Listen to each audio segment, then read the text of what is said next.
Saudara terpidana mati kasus pembunuhan 42 wanita asal Deli Serdang, Sumatera Utara Ahmad Suraji atau yang kemudian dikenal luas dengan nama Dukun AS akhirnya dieksekusi mati. Coba bayangkan, suatu hari kamu bermimpi. Lalu, dalam mimpi itu, ayah kamu yang sudah meninggal datang dan berkata, kamu harus membunuh 70 perempuan untuk bisa mendapatkan kesaktian. Apa kamu akan menuruti perintah itu? Seorang dukun bernama Ahmad Suraji memulai terornya setelah mendapat perintah dari arwah ayahnya di dalam mimpi. Ia bangun dengan misi untuk membunuh 70 perempuan demi kesaktian. Ini untuk menajamkan ilmu ini tadi, kamu harus minum air liur perempuan sebanyak 70 orang. Ladang tebu di belakang rumahnya menjadi saksi bisu sekaligus kuburan massal. Tempat di mana para korban dicekik hidup-hidup. Lalu air liurnya diminum sebagai bagian dari ritual ilmu hitam. Di awal penyelidikan, polisi sempat kesulitan menangkap Suraji karena posisi sosialnya yang dihormati. Warga segan untuk menuduhnya. Sementara pihak keluarga korban pun tidak bisa curiga karena para korban datang atas kemauannya sendiri. Seolah-olah mereka yang mencari pertolongan. Dan juga pada tahun 90-an, metode pencarian orang hilang dan investigasi pembunuhan di daerah terpencil masih terbatas. Dan Suraji memanfaatkan celah itu selama bertahun-tahun.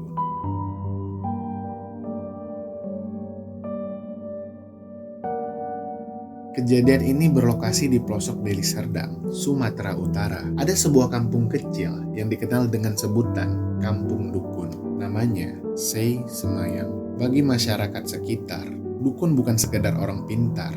Dukun adalah sosok yang dipercaya bisa berhubungan langsung dengan alam gaib, mengubah nasib, dan menentukan hidup mati seseorang hanya dengan ritualnya. Ahmad Suraji lahir dalam keluarga dukun yang disegani di wilayahnya. Ayahnya yang bernama Datuk Abdurrahman dikenal luas sebagai dukun sakti yang dihormati oleh masyarakat setempat. Namun, bagi Suraji kecil, bayang-bayang kebesaran sang ayah justru menjadi beban. Ia memendam ambisi untuk melampaui nama besar keluarganya. Sejak usia 10 tahun, Suraji diam-diam sudah mempelajari ilmu mantra yang dia contoh dari ayahnya. Selama tumbuh besarnya, ia terus mencoba dan memperdalam serta merapal mantranya sendirian, berharap bisa mendapatkan kekuatan yang lebih besar dan lebih sakti dari ayahnya. Hingga akhirnya, jawaban atas ambisinya datang dari mimpi yang sesat, meminum air liur dari 70 mayat perempuan. Sejak mendapatkan mimpi itu, Suraji mulai merancang citra dirinya sebagai dukun spesialis urusan hati. Ia membangun reputasi sebagai penyelamat bagi perempuan-perempuan muda yang tengah dilanda kegelisahan. Suraji memainkan peran psikologis yang halus namun mematikan. Ia menyasar pada wanita yang berada di titik terlemahnya. Ia mendoktrin wanita-wanita itu untuk percaya bahwa keberuntungan cinta dan kecantikan hanya bisa diperoleh melalui tangan saktinya. Suraji tidak pernah memaksa mereka secara fisik, tapi ia menanamkan ketakutan, menciptakan ketergantungan, hingga pada akhirnya para korban datang dengan sendirinya, datang dan tanpa pilihan lain. Dan saat itu terjadi, hidup dan mati para wanita itu sepenuhnya ada di genggamannya.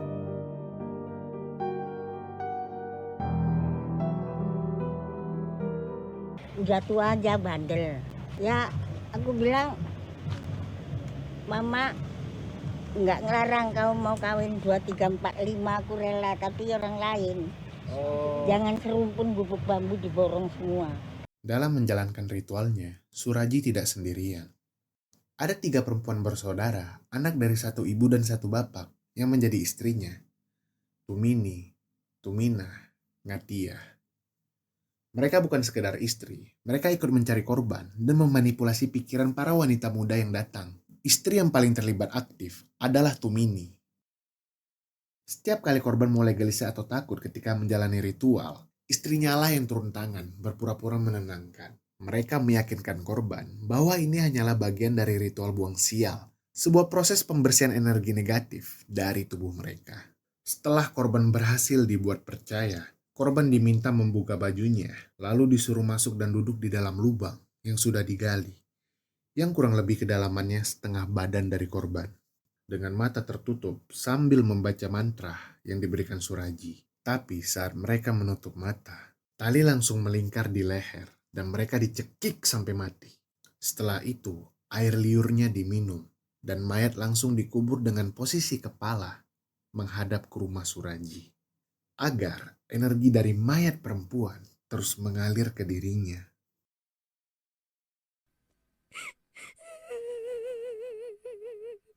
Beberapa warga pernah mendengar jeritan samar di malam hari dari arah ladang tebu yang sama.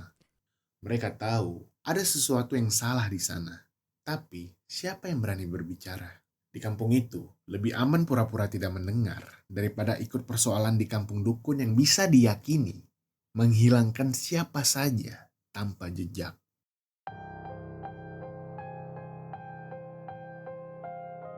Sri Kemaladewi, seorang perempuan berusia 21 tahun, terakhir terlihat meninggalkan rumah pada tanggal 24 April 1997. Sri berpamitan dengan alasan ada urusan penting, namun sejak hari itu ia tidak pernah kembali. Keluarga mulai merasa ada yang tidak biasa, karena Sri dikenal sebagai pribadi yang disiplin dalam memberikan kabar. 3 hari kemudian, 27 April 1997, warga mencium bau busuk, lalu menemukan mayat perempuan di ladang tebu milik Ahmad Suraji, dengan kondisi tanpa busana dan tubuhnya yang mulai membusuk, serta sulit dikenali secara langsung. Penemuan ini menjadi titik awal terbukanya kasus yang selama ini tersembunyi rapat di bawah tanah. Andreas yang berprofesi sebagai penarik becak menjadi tersangka sementara.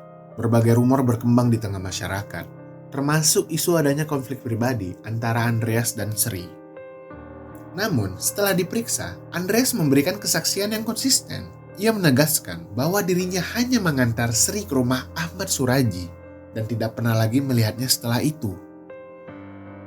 Karena tidak ditemukannya bukti keterlibatan, Andreas akhirnya dibebaskan. Pada tanggal 30 April 1997, tim dari Polsek Deli Serdang mendatangi kediaman Ahmad Suraji. Ahmad Suraji? Betul, Pak. Borgol dia. Saat tim kepolisian tiba, Suraji tidak menunjukkan kepanikan. Ia justru duduk santai di depan rumahnya, seolah-olah tidak terjadi apa-apa. Polisi segera mengamankan Suraji dan membawanya ke lokasi di mana mayat wanita ditemukan. Polisi awalnya hanya ingin menggali titik lokasi penemuan mayat yang belum dikenali.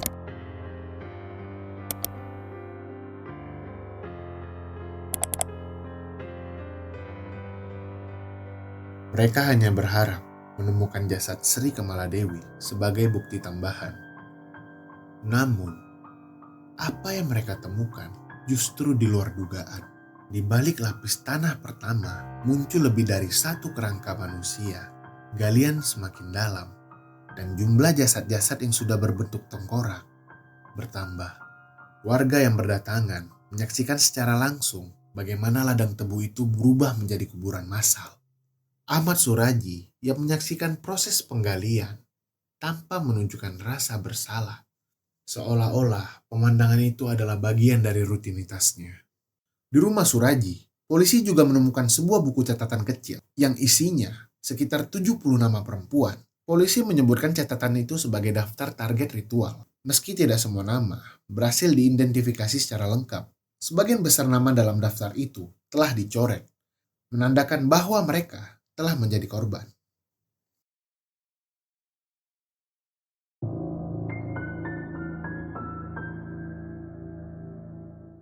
Majelis Hakim menyatakan tak ada unsur yang dapat meringankan hukuman bagi terdakwa.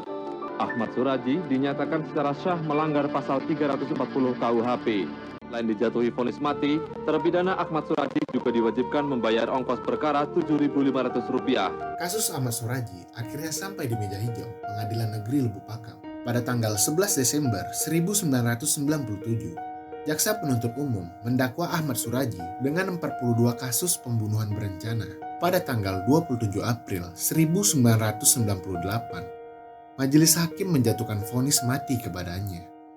Rumor yang beredar, Saat dijatuhkan vonis, Suraji berkata bahwa dirinya ikhlas menerima hukuman mati karena menurutnya kematian justru akan menyempurnakan kesaktiannya.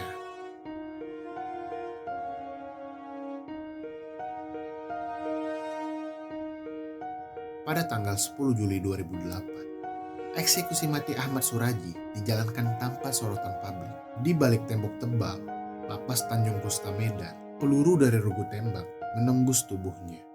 Ini menutup riwayatnya sebagai seorang dukun yang selama 2 dekade menyembunyikan kekejaman di balik wajah ramahnya. Rumor yang beredar, sebelum eksekusi dilaksanakan, Suraji sempat meninggalkan pesan terakhir, bukan dalam bentuk surat resmi. Dia berpesan agar makamnya tidak dikeramatkan, tidak dijadikan tempat untuk orang mencari ilmu.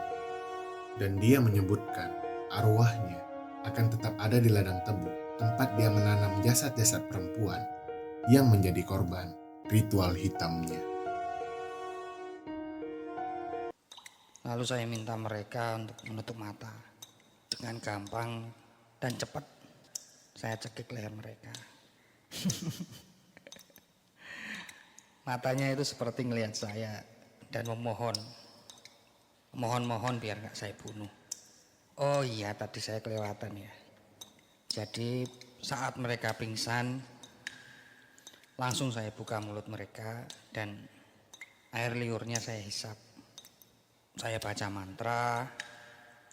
Nah, baru setelah itu saya kubur mayatnya di situ. Sampai sekarang pun saya masih beban untuk menyempurnakan ilmu itu.